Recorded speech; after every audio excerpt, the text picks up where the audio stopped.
Bonjour, bienvenue dans ce tutoriel qui a pour but de vous montrer l'utilisation de GeoGebra pour illustrer le théorème de Pythagore.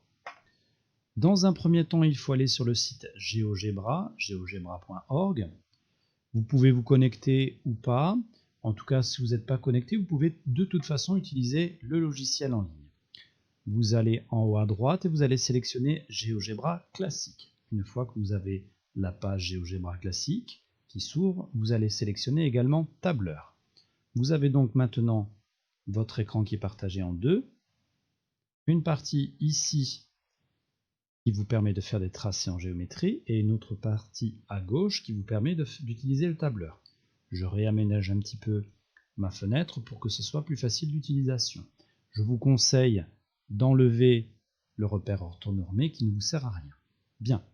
Dans un premier temps, nous allons marquer le point A.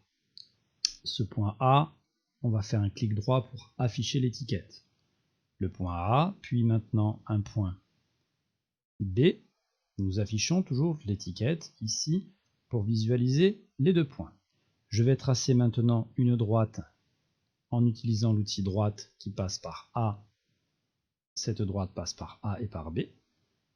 Maintenant, je trace en utilisant l'outil droite perpendiculaire une droite qui est perpendiculaire à AB et qui passe par A.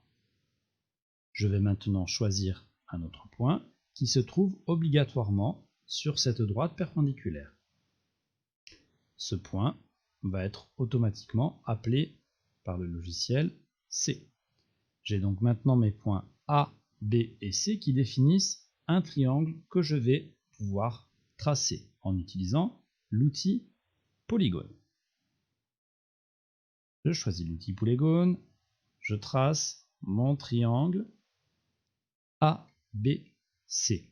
Vous aurez remarqué que ABC est forcément rectangle en A. En utilisant l'outil déplacer, je peux changer l'emplacement de C et de B, mais dans tous les cas, j'aurai toujours un triangle rectangle. Vous voyez, je peux même bouger le point A. Bien. Maintenant, pour des facilités de vue, je vais enlever la visualisation des droites que j'ai tracées. Donc, j'enlève l'affichage en faisant un clic droit sur la droite. Voilà, je n'ai plus ici plus que mon triangle. Je vais utiliser maintenant la partie tableur. Je vais écrire un petit tréma AC au carré.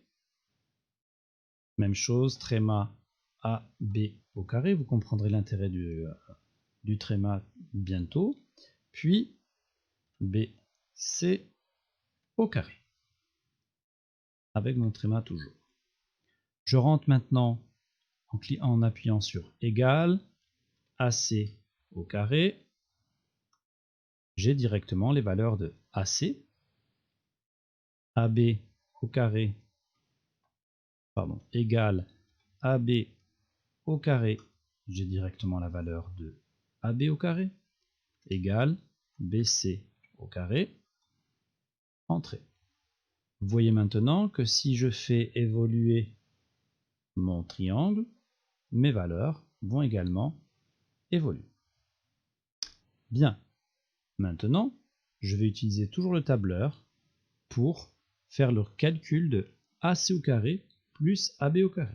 Donc, AC au carré plus AB au carré. J'agrandis un petit peu mon tableur, la colonne.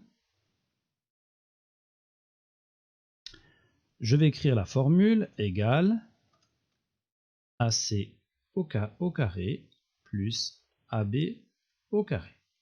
Entrée. Je constate maintenant que BC au carré est égal à AC au carré plus AB au carré. Et regardez maintenant, je fais évoluer l'emplacement du point C, j'aurai toujours cette égalité. De même que si je fais évoluer le point A, j'aurai toujours cette égalité. Merci d'avoir suivi ce petit tutoriel. On se retrouve en classe pour discuter de ce résultat.